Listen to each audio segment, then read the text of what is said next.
I was very excited to watch the first chapter of Caitlin Clark versus Paige Bueckers. That happened yesterday. Unfortunately, the game was relatively over after the first quarter. Fever won 102-83 in a blowout. Caitlin Clark had 14 points, 13 assists, 5 steals, and a block. And Paige Bueckers had 21 points, 4 rebounds, 4 assists, 2 steals.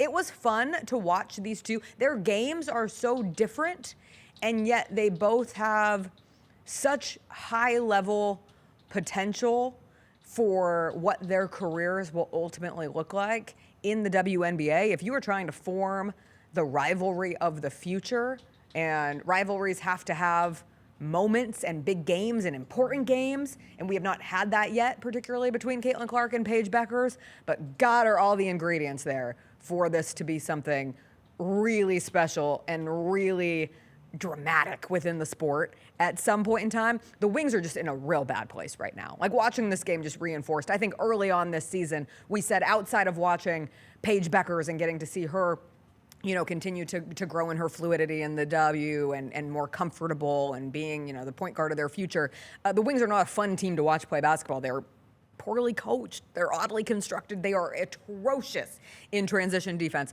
Layup lines for the Fever over and over and over again.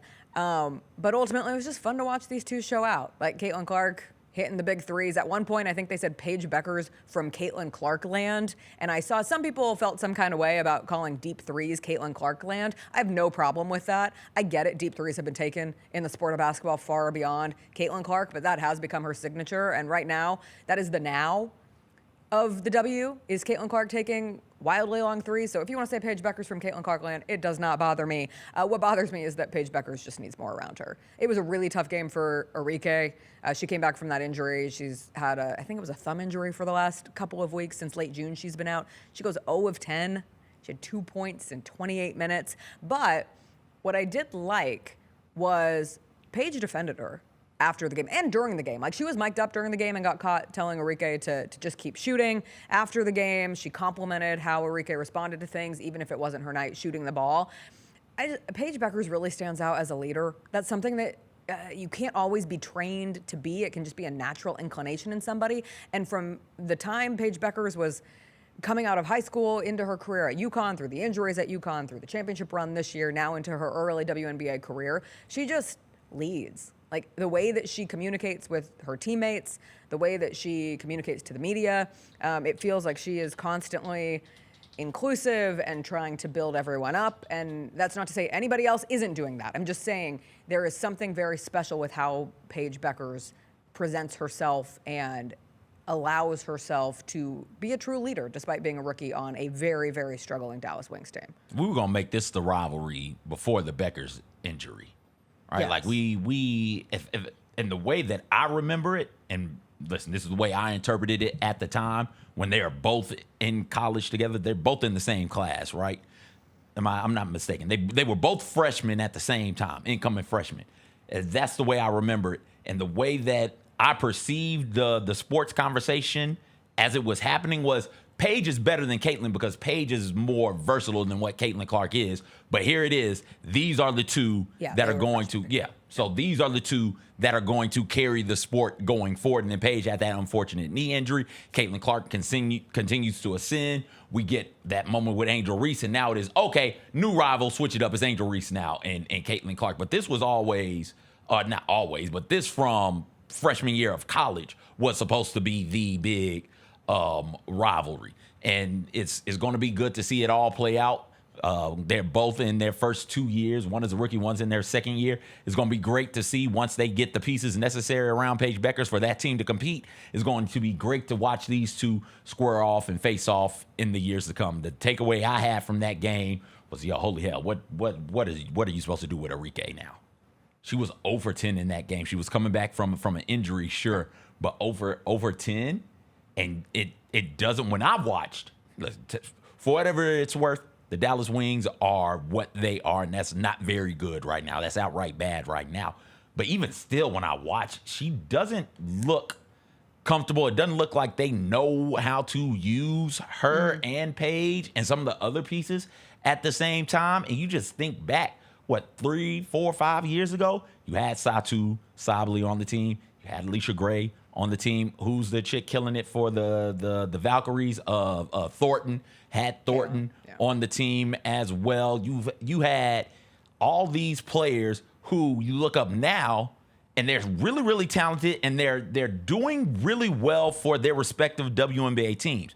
You had all of that on this team with Arike, who was at the time one of the best perimeter scorers in the W, and you weren't able to do much of anything with that. And so now it becomes okay, institutionally, what the hell are the Dallas Wings? What are y'all doing? How are y'all messing that up? They're a bad team. Are they? It's worse than being a bad. It's worse than being a bad team. They might be a bad franchise, and that's a problem. And listen, we've seen star players go to bad franchises and lift them up.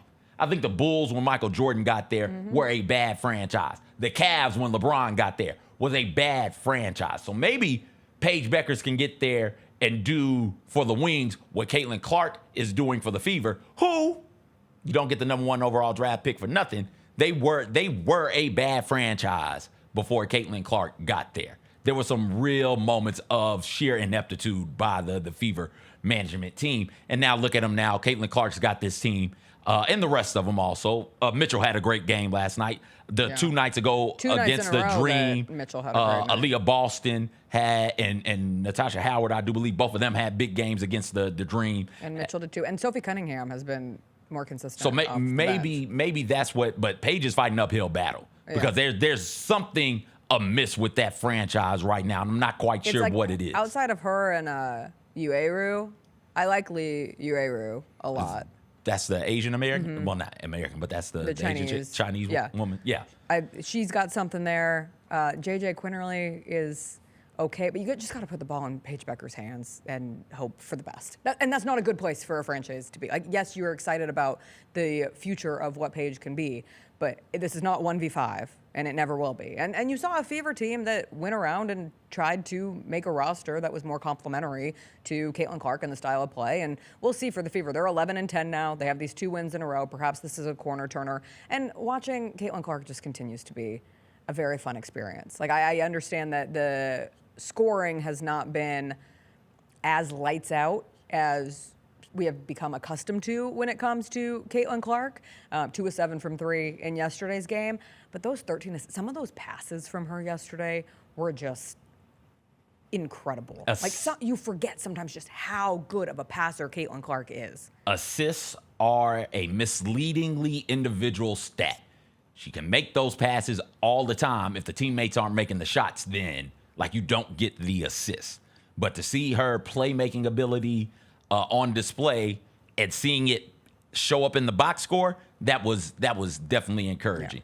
But she's on a minutes restriction. She's dealing with the lower body injury. It's a couple of things, lower body, that's bothering her. They don't want to overexert her and then have her miss time again. And we talked about it last week, if I remember correctly. Her being in and out of the lineup makes it real hard for everybody to find their rhythm and their role with the team. So you want her out there as much as possible.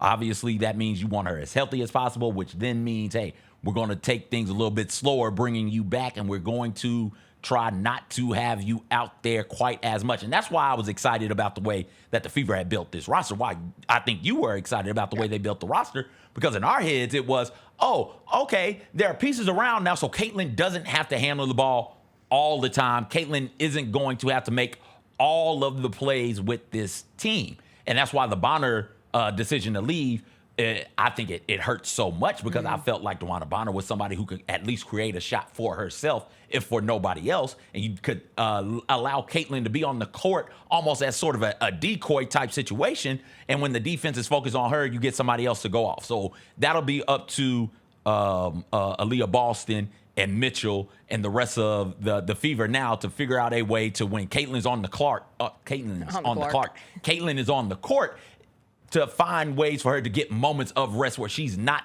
overexerting herself every single possession down the court. It's okay for somebody else to bring up the court. It's okay, bring the ball up the court. It's okay for somebody else to facilitate the offense. It's okay for somebody else to get the ball screens, on the down screens, on the flare screens, back screens, however you want to do it. It's okay, but you've got to be a finisher. And I think that Aaliyah Boston has shown that she can, and Mitchell as well continues to show that she is really, really good. She's super left-handed. She's only going to finish with her left hand, but she can finish going downhill with that left hand. The Jessica Benson Show with CJ Hurt, live every weekday at 8 a.m.